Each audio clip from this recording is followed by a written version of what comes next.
ओम नमः शिवाय। श्री शिव महापुराण रुद्र संहिता सती खंड 43वां अध्याय। ब्रह्मा जी बोले, हे नारद, इस प्रकार रमापति विष्णु मेरे देवताओं, ऋषियों तथा अन्य लोगों के द्वारा स्तुति करने पर महादेव जी बड़े प्रसन्न हो गए। तब वे शंभु कृपा दृष्टि से सभी ऋषियों एवं देवताओं को देखकर तथा मुझ ब्रह्मा और विष्णु का समाधान करके दक्ष से इस प्रकार कहने लगे। महादेव बोले, हे प्रजापति, हे दक्ष, मैं जो कुछ कह रहा हूँ सुनिए। मैं प्रसन्न हूँ। यद्यपि मैं सबका ईश्वर हूँ और स्वतंत्र हूँ, फिर भी सदा भक्तों के अधीन रहता हूँ। 4 प्रकार के पुण्यात्मा मेरा भजन करते हैं। हे दक्ष, हे प्रजापति, उनमें पूर्व की अपेक्षा उत्तरोत्तर श्रेष्ठ है। उनमें आर्त, जिज्ञासु, अर्थार्थी और चौथा ज्ञानी है।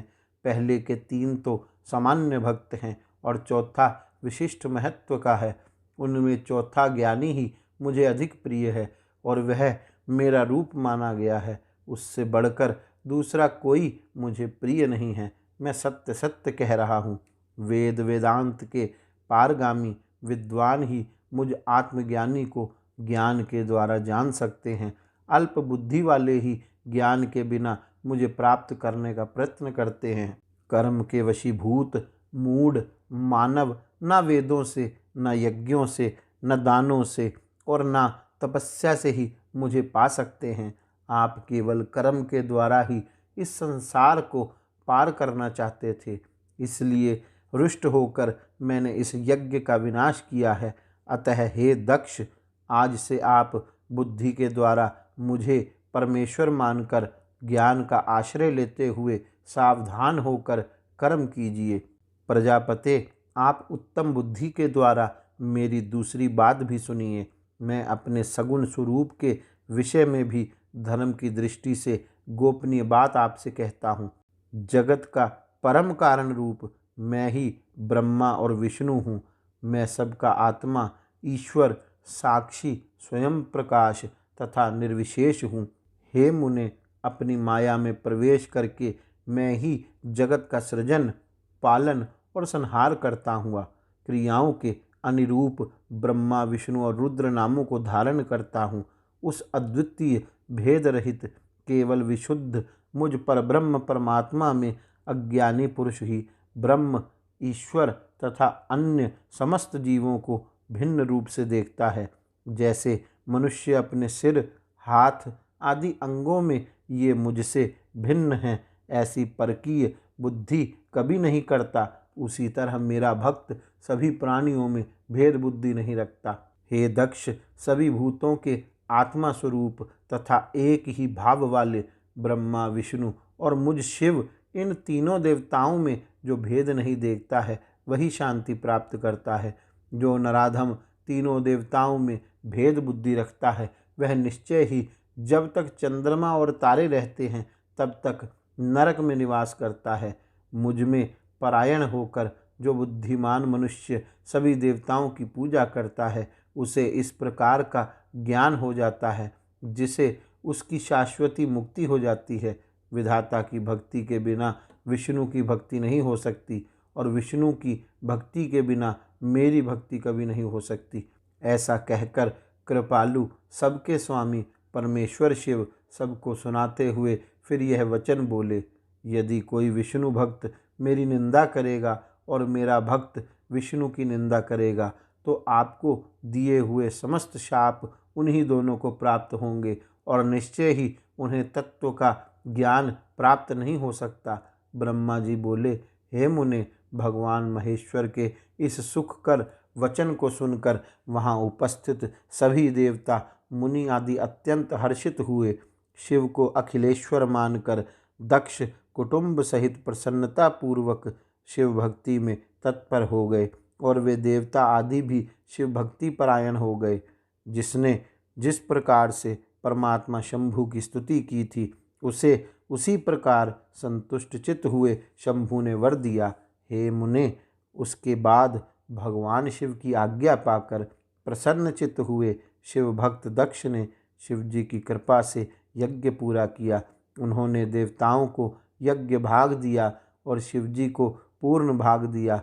साथ ही उन्होंने ब्राह्मणों को दान भी दिया। इस तरह उन्हें शंभु का अनुग्रह प्राप्त हुआ। इस प्रकार महादेव जी के उस महान कर्म का विधि पूर्वक वर्णन किया गया। प्रजापति दक्ष ने ऋत्विजों के सहयोग से उस यज्ञ कर्म को विधिवत समाप्त किया। हे मुनीश्वर, इस प्रकार परब्रह्म स्वरूप शंकर की कृपा से दक्ष का यज्ञ पूरा हुआ। तदंतर सब देवता और ऋषि संतुष्ट होकर भगवान शिव के यश का वर्णन करते हुए अपने अपने स्थान को चले गए। दूसरे लोग भी उस समय वहाँ से सुखपूर्वक चले गए। मैं और भगवान विष्णु भी अत्यंत प्रसन्न हो भगवान शिव के सदा सर्वमंगलदायक सुयश का निरंतर गान करते हुए अपने अपने स्थान को सानंद चल दिए। सत्पुरुषों को आश्रय देने वाले महादेव जी भी दक्ष से प्रीतिपूर्वक सम्मानित हो प्रसन्नता के साथ गणों सहित अपने निवास स्थान कैलाश पर्वत पर चले गए। अपने पर्वत पर आकर शंभु ने अपनी प्रिया सती का स्मरण किया और प्रधान गणों से वह कथा कही। विज्ञानमय भगवान शंकर ने लौकिक गति का अवलंबन कर अपने सकाम भाव को प्रकट करते हुए तथा सती चरित्र वर्णन करते हुए बहुत समय व्यतीत किया। हे मुने, वे सज्जनों के शरणदाता, सबके स्वामी, अनीति ना करने वाले तथा परब्रह्म हैं। उन्हें मोह, शोक अथवा अन्य विकार कहाँ से हो सकता है। जब मैं और विष्णु भी उनके भेद को कभी नहीं जान पाए तो अन्य देवता, मुनि, मनुष्य आदि तथा योगी जन की बात ही क्या है। भगवान शंकर की महिमा अनंत है, जिसे बड़े बड़े विद्वान भी जानने में असमर्थ हैं, किंतु भक्त लोग उनकी कृपा से बिना श्रम के ही उत्तम भक्ति के द्वारा उसे जान लेते हैं। परमात्मा शिव में एक भी विकार नहीं है, किंतु लोकपरायण वे सगुण रूप धारण कर अपना चरित्र लोगों को दिखाते हैं। हे मुने, जिसे पढ़कर और सुनकर सभी लोगों में बुद्धिमान वह व्यक्ति इस लोक में उत्तम सुख एवं अनंत दिव्य सद्गति प्राप्त कर लेता है। इस प्रकार दक्ष कन्या सती यज्ञ में अपने शरीर को त्याग कर फिर हिमालय की पत्नी मैना के गर्भ से उत्पन्न हुई, यह बात प्रसिद्ध ही है। तत्पश्चात वहाँ तपस्या करके गौरी शिवा ने भगवान शिव का पति रूप में वरण किया। वे उनकी वाम अर्धांगिनी होकर अद्भुत लीलाएं करने लगी।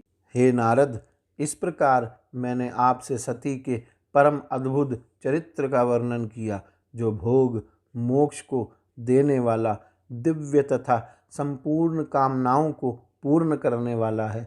यह आख्यान कालुष्य रहित, पवित्र, दूसरों को पवित्र करने वाला, स्वर्ग की प्राप्ति कराने वाला और पुत्र पौत्र रूप फल प्रदान करने वाला है। हे तात, जो भक्तिमान पुरुष भक्ति भाव से इसे सुनता है और अन्य मनुष्यों को सुनाता है, वह इस लोक में संपूर्ण कर्मों का फल पाकर परलोक में परम गति प्राप्त करता है। जो इस शुभ आख्यान को पढ़ता है अथवा पढ़ाता है, वह भी समस्त सुखों का उपभोग करके अंत में मोक्ष प्राप्त करता है। इस प्रकार श्री शिव महापुराण के अंतर्गत द्वितीय रुद्र संहिता के द्वितीय सती खंड में दक्ष यज्ञ के अनुसंधान का वर्णन नामक 43वां अध्याय पूर्ण हुआ। द्वितीय रुद्र संहिता का द्वितीय सती खंड पूर्ण हुआ। गौरी शंकर भगवान की जय। ओम नमः शिवाय।